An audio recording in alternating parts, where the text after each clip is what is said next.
நீலகிரியில் ஒவ்வொரு வருடமும் கொண்டாடப்படும் கோடை விழாவின் தேதிகள் இந்த வருடத்தில் அறிவிக்கப்பட்டிருக்கின்றன. நீலகிரி கோடை விழாவின் தொடக்கமாக மே 3 மற்றும் 4 ஆகிய தேதிகளில் காய்கறி கண்காட்சி நடைபெறும் என்று கூறப்பட்டிருக்கிறது. கூடுதல் விவரங்களை வழங்க செய்தியாளர் ஜான்சன் இணைந்திருக்கிறார். ஜான்சன், கோடை விழா தேதிகள் அறிவிக்கப்பட்டிருக்கின்றன. காய்கறி கண்காட்சி, மலர் கண்காட்சி என்று பல்வேறு கண்காட்சிகள் நடந்து சுற்றுலா பயணிகளை கவர்கின்ற வகையில் இருக்கும். என்னென்ன தேதிகள் என்றென்று அறிவிக்கப்பட்டிருக்கின்றன? பூங்குழலி, கோடை விழாவின் முக்கிய அதாவது 6 பிரிவாக இந்த ஆண்டு கோடை விழா நீலகிரி மாவட்டத்தில் கொண்டாடப்படுகிறது.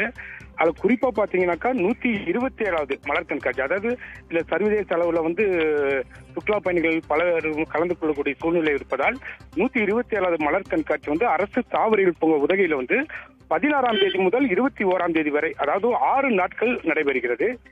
இதே போன்று ரோஜா கண்காட்சி, அதாவது மிக முக்கியமான 20வது ரோஜா கண்காட்சி 10ஆம் தேதி முதல் 12ஆம் தேதி வரை 3 நாட்களும்.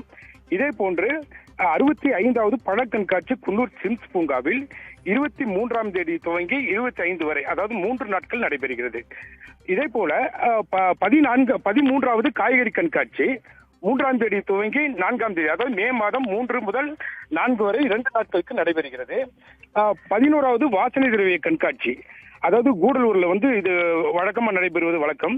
அதாவது 9 முதல் 11ஆம் தேதி வரை, அதாவது 3 நாட்கள் நடைபெறுகிறது.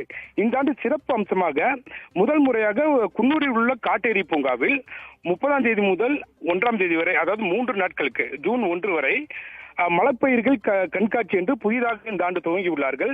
இதை சேர்க்கும்போது இந்த ஆண்டு கோடை விழாவானது 4 பிரிவுகளாக பிரிக்கப்பட்டு சுற்றுலா பயணிகளின் பல்வேறு கோரிக்கை ஏற்று ஆறாக நடைபெறுகிறது என்று தோட்டக்கலைத்துறையினர் தெரிவித்துள்ளனர். பூங்குழலி, தகவல்களை வழங்கியமைக்கு நன்றி ஜான்சன்.